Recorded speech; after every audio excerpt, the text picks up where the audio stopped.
Okay, let's get started.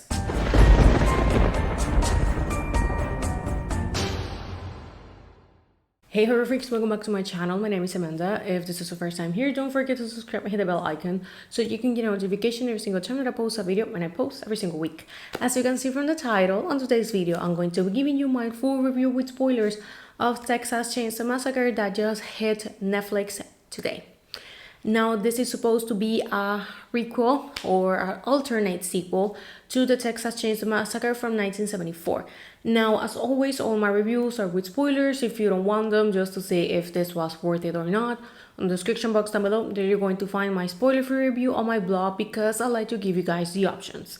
So, given a little talk disclaimer ahead, let's get into the video.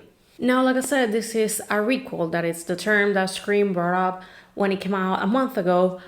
That basically we have an alternative sequel to the ones that we already have. This is basically the same as Halloween from 2018 that basically ignores all the sequels that have been before and brings up a new timeline. So now we have 4 timelines on the franchise. We have the originals that are the original 2, 3, 4. We have the remake that it's Texas Chainsaw Massacre the beginning with the remake of 2003.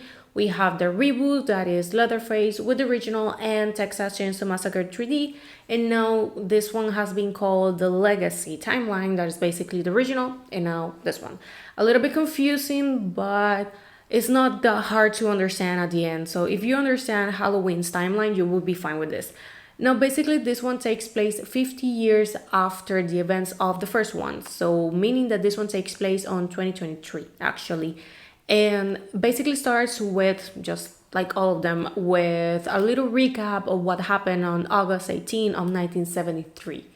Of course, talks about all the people that got dead, about this killer called Leatherface and the survivor, Sally. Now, it says basically that Sally told her story, but she was never seen again. But we learned soon that she actually became a ranger and she's still like close to it. The movie starts with the recap and kind of goes backwards, and we are on a gas station that has memorabilia of the Texas Chainsaw Massacre. They have shirts, they have like some art posters, they have some keychains, they have a lot of stuff. And we are on this gas station in the middle of Texas. Now we have this group of friends that they are driving all the way from California to Texas, specifically to the town of Holbrook, because they basically bought a ghost town, because it's a ghost town. Now, the movie is pretty straightforward, it's pretty simple, it doesn't have high meanings, and they give you everything. So basically, there's nothing hidden, there's nothing that you should be thinking like more than when it's telling you, because the reality that is pretty simple. It's 1 hour and 20 minutes, so it goes really, really fast. I wasn't even surprised, and I think that that was okay, because definitely if they would make it longer, I don't know, could have been worst. Moving forward, we have the protagonist that is her Lila, and her older sister that is Mel, the one that is in charge of this, and her boyfriend, and another friend of them. So we see that this movie has a lot of social commentary from the very beginning. We have them on the gas station. Someone comes in, he has a gun. Nothing uncommon in Texas. He's minding his own business and she's talking to them, to the friends, but we know that he's hearing her, and she's like, why would someone would need something big? They trying to compensate something that a little bit smaller. We know what she's talking about, and it's an unnecessary comment if you ask me. So he's like, ma'am, we live here and we have stuff that we need to get rid of. So sometimes a gun is like the best thing. And it's kind of a double meaning, saying about pigs and stuff, but also about people, like that type of people. So of course, we realize that they are not okay with someone carrying a gun and the Second Amendment and that type of social commentary that we have been seeing for years by now. So she's like talking about it, but it's like, honey, you are in Texas. This is something common there. Why you acting like that? Like, there's no need. So we have this group that they're making comments that are unnecessary. So I kind of get why people are getting mad about the social commentary, because I don't know, it feels, I wouldn't say out of place, but like it doesn't really add much to the plot. That the reality doesn't really add, in my opinion. If it wasn't there, it wouldn't have made no difference.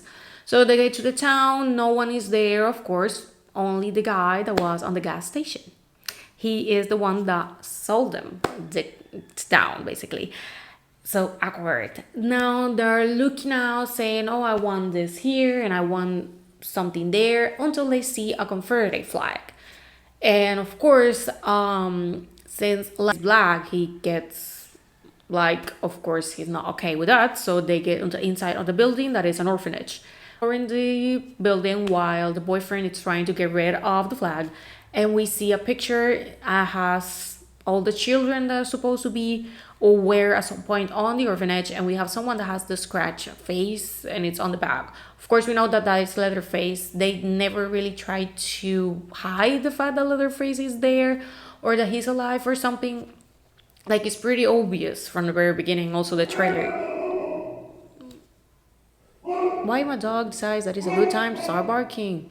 So he's basically there on the orphanage because the woman that it's living there, like, but we own this and you kind of need to leave. But the boyfriend is even more harsh about it. Like, he wants to kick her out. Like, it's like, this is not okay. Like, if this is her home, we shouldn't be like kicking her out.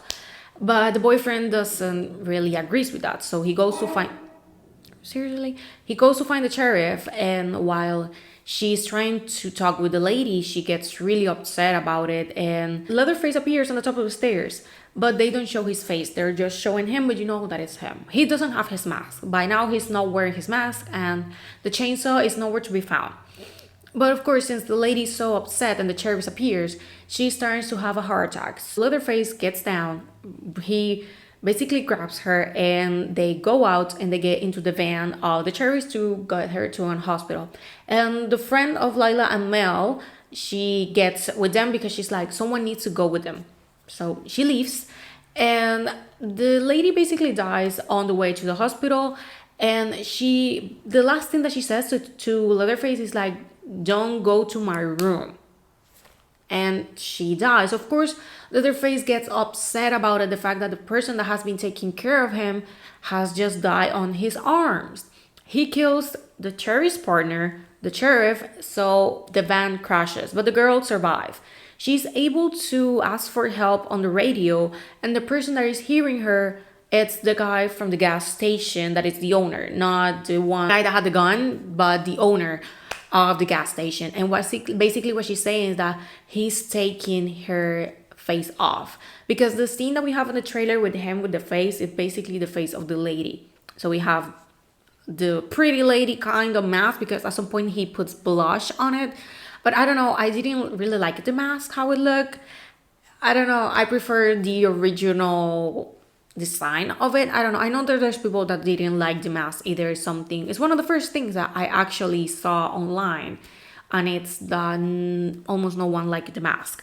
So of course he kills the girl and he returns to the town, but we don't see this. We can assume that he walks because there's no other way, because the van still is there. So the guy from the gas station hears her. He calls Sally. And Sally comes back, but basically she doesn't really get to the town until the last 15 minutes. Part on the movie is really short and really fast.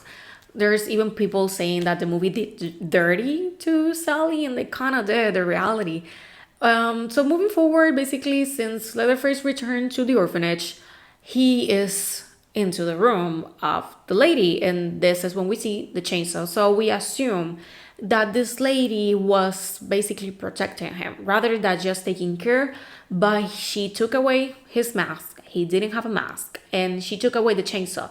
So she spent all of her life protecting one of the most wanted killers, and the one that was responsible for the Texas Chainsaw Massacre, that was like a huge event and the news and everything. So she was protecting him. But of course, he finds the chainsaw behind the wall, and by one, he starts killing all of them, including the guy of the gun at the gas station. I mean, he was a good guy. He wasn't really a bad person, so I was kind of sad. We have the boss scene. He basically kills every single person that was there that was basically going to buy the places on the town because they were having an event, and these people are having like a little party and get together on the bus since it started raining. And so we have all these people, they don't know what is happening, and Leatherface gets into the bus, he kills them all. It's a really good sequence. The reality is that the killing scenes were pretty good.